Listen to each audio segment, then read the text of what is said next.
மாதம்தோறும் 4 million பார்வையாளர்களைச் சென்றடையும் நமது news time TN சேனலில் உங்களது விளம்பரங்கள் இடம்பெற வேண்டுமா?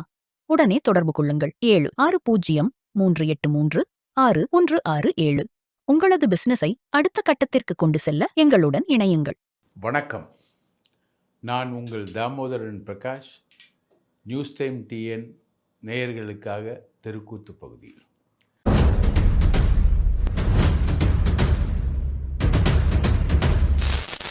தாவேகா அரசு தூய்மையான சக்தி, தூய சக்தி அப்படின்றது இவர் எஸ்டாப்ளிஷ் பண்ணுறார்.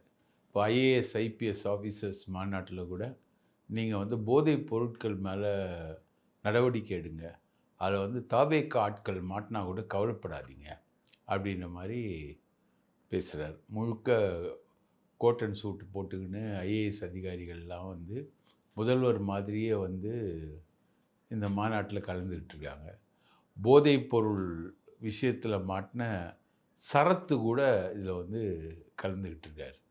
அப்போது போதைப் பொருளை எங்கேருந்து பிடிக்கிறது? சரத்து மாதிரி ஒரு அமைச்சரை உட்கார வச்சுக்கின்னு எந்த ஐபிஎஸ் போய் போதைப் பொருளை பிடிப்பான், எந்த ஐஏஎஸ் நடவடிக்கை எடுப்பான் அப்படின்றது தான் ஒரு கேள்வியாகவே இருக்குது. எல்லாரும் மாநாடு முழுக்க விஜயோட முகத்தையும் சரத்தோட முகத்தையும் தான் பார்த்துக்கிட்டு இருந்தாங்க. ஏன்னா சரத்து மேலே அவ்வளோ கான்ட்ரவர்சி போகுது. போதை ஏறி போச்சு, புத்தி மாறி போச்சு அப்படின்னு பாட்டலோட அவரோட சரகடிக்கிற ஃபோட்டோஸ் எல்லாமே வருது. நேற்று நம்ம சரத் இன்ஸ்டாவில் எப்படி கஞ்சாவும் சரக்குமா இருக்கா அப்படின்னு ஒருத்தன் போட்ட பதிவை பற்றி நம்ம டிஸ்கஸ் பண்ணியிருந்தோம். அந்த சரத் இன்றைக்கி ஐஏஎஸ் ஐபிஎஸ் அதிகாரிகள் மாநாட்டில் அவர் கலந்துக்கிறார். அப்போது இன்னொரு அமைச்சர் அவர் மேலே ரொம்ப சீரியஸாக வருது, தூய சக்தி. அவர் பேர் ராஜீவ், சுற்றுப்புற சூழல் துறை அமைச்சர். இவருக்கு ஒரு மாமனார் இருக்கார், அவர் பேர் விஜயபாஸ்கர். அவர் என்ன பண்ணுறாருன்னா, தமிழ்நாடு முழுக்க சுற்றுப்புற சூழல் துறையில் பதவிகள் போடுறதுக்கு கோடிக்கணக்கில் இவர் காசு வாங்கியிருக்காரு அப்படின்னு யார் குற்றச்சாட்டு சொல்கிறான்னா, விடுதலை சிறுத்தைகள் கட்சியை சேர்ந்த எஸ்எஸ் பாலாஜி, முன்னாள் எம்எல்ஏ திருப்போரூர், அவர் குற்றச்சாட்டு சொல்கிறார். அவர் என்ன சொல்கிறாருன்னா, கூட்டணி தர்மம்ன்றது குறைகளை இன்றைக்கே சொல்லணும், பின்னாடி இப்போ வைகோவை குத்தி காட்டுற மாதிரி கூட்டணியிலிருந்து விலகிட்ட அப்புறம் அந்த குறைகளை சொல்லக்கூடாது. அப்போ இந்த கூட்டணி பற்றி இந்த ஆட்சி முடிஞ்ச உடனே அந்த குறைகளை சொல்லுவாங்களா அப்படின்ற மாதிரி ஒரு கேள்வியை டெக்னிக்கலாக எழுப்பிட்டு அவர் சொல்லக்கூடிய குற்றச்சாட்டு என்பது, என்விரான்மெண்டல் மினிஸ்டர் ராஜீவுடைய மாமனார் விஜயபாஸ்கர் முழுக்க கொள்ளை அடிக்கிறாரு. அவர் திமுக ஆட்சியில் சுற்றுச்சூழல் துறை மெம்பராக இருந்தவர். அவர் ரைட்டா, அவர் இப்போது சுற்றுச்சூழல் துறையில் வரக்கூடிய இஷ்யூஸு எல்லாத்துலேயும் லஞ்சம் வாங்குறார். சுற்றுச்சூழல் துறையில் வரக்கூடிய இஷ்யூஸ் அப்படின்னு நீங்கள் பார்த்தீங்கன்னா, இப்போ சாயப்பட்டறை தொழிற்சாலை இருக்குது.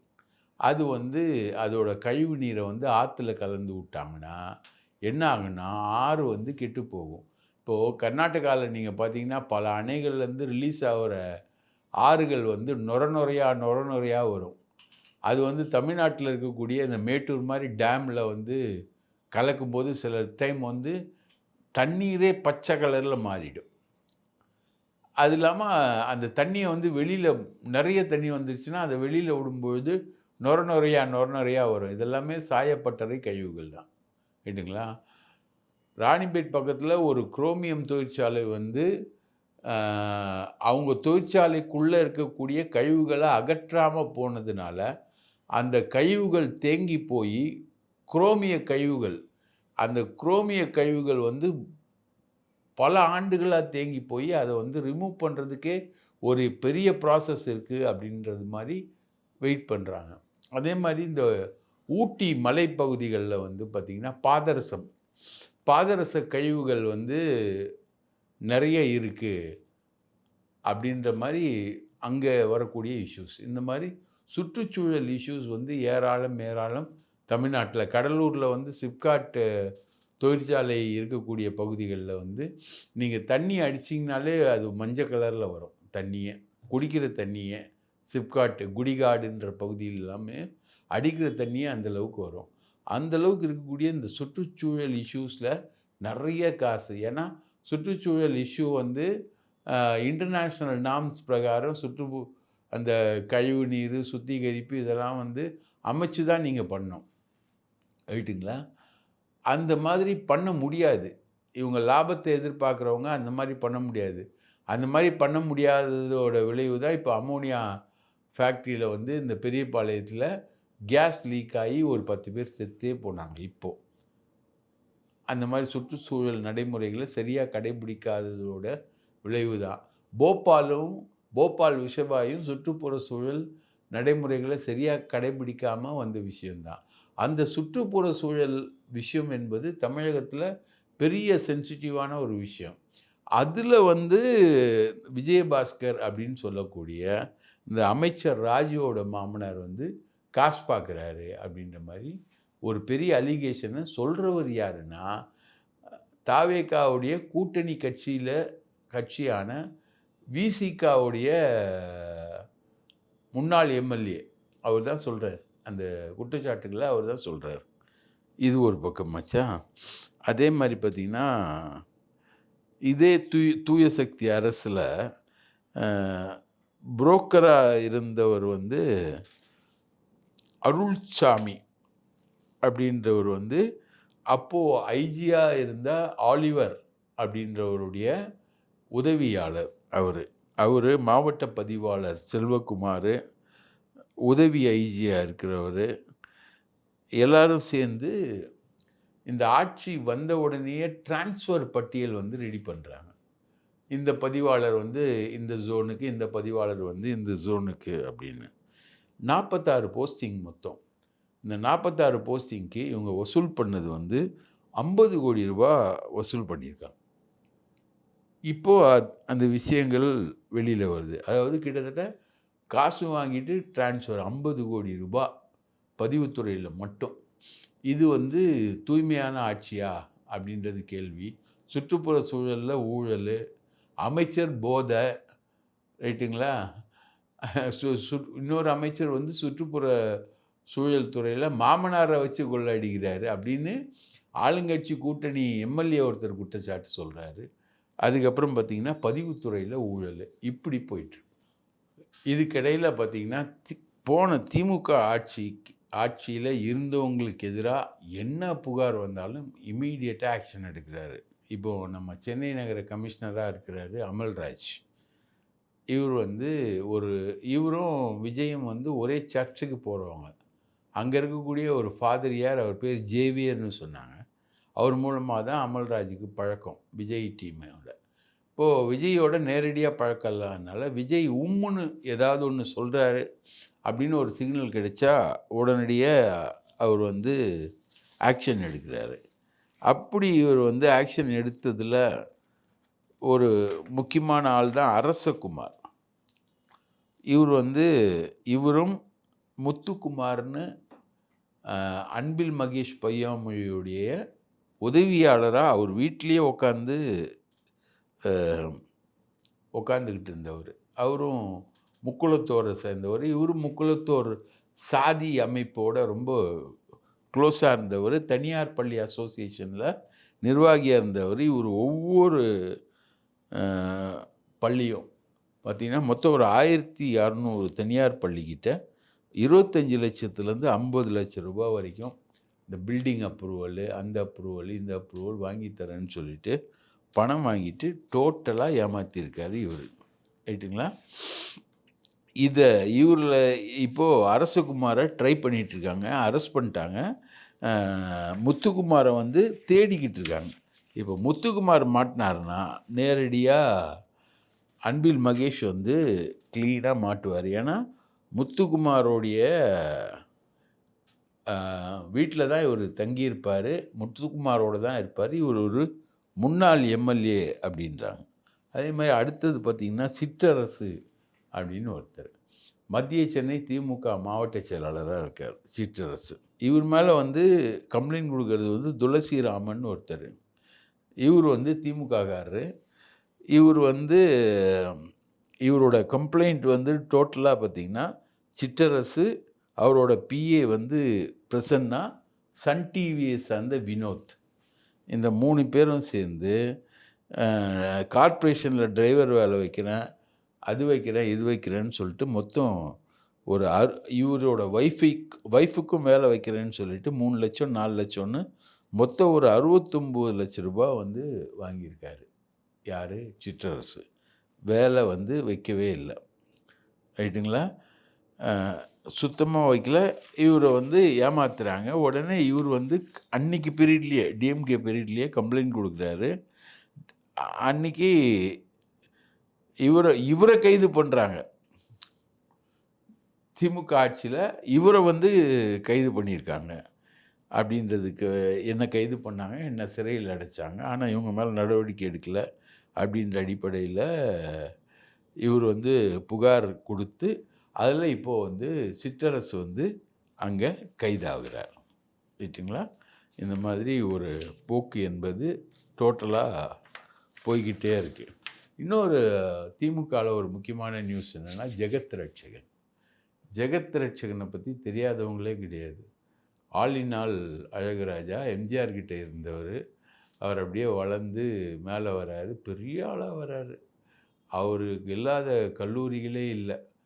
அங்கே பல்லாவரத்தில் வந்து வேல்ஸ்ன்னு ஐஸ்வரி கணேஷ் ஒரு கல்லூரியை வந்து ஆரம்பித்து வேல்ஸ்ன்னு வரார் இல்லையா, அந்த மாதிரி இவரும் வந்து அந்த பாலாஜி அப்படின்ற பேரில் ஹாஸ்பிட்டல்ஸு, அதுக்கப்புறம் வந்து பாரத் அப்படின்ற பேரில் கல்லூரி எல்லாத்தையுமே நிர்வகிச்சுட்டு வர ஒரு மிகப்பெரிய ஆளுமை, வன்னியர். இவர் ஒரு வன்னியர்களுக்கான ஒரு அசோசியேஷன் சங்கம்லாம் நடத்தினவர்.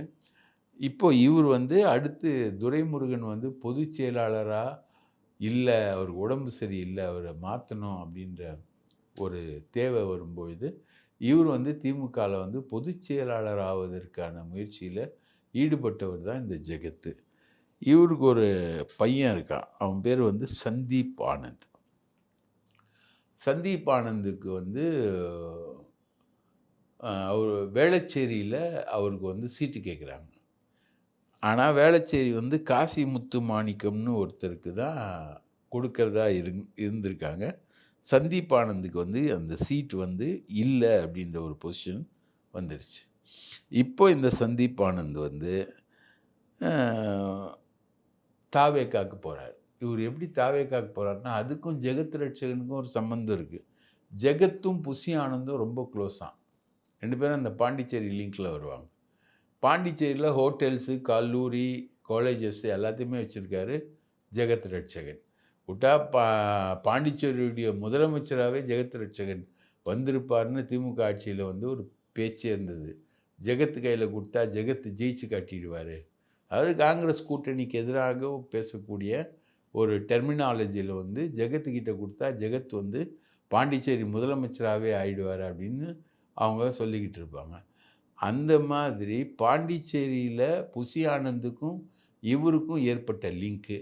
புசி வந்து அடிக்கடி ஜெகத்தை பார்த்து, ஜெகத்துக்கிட்ட போகாத பத்திரிகையாளர் உட்பட நிறைய பேர் போகாதவங்களே இருக்க மாட்டாங்க.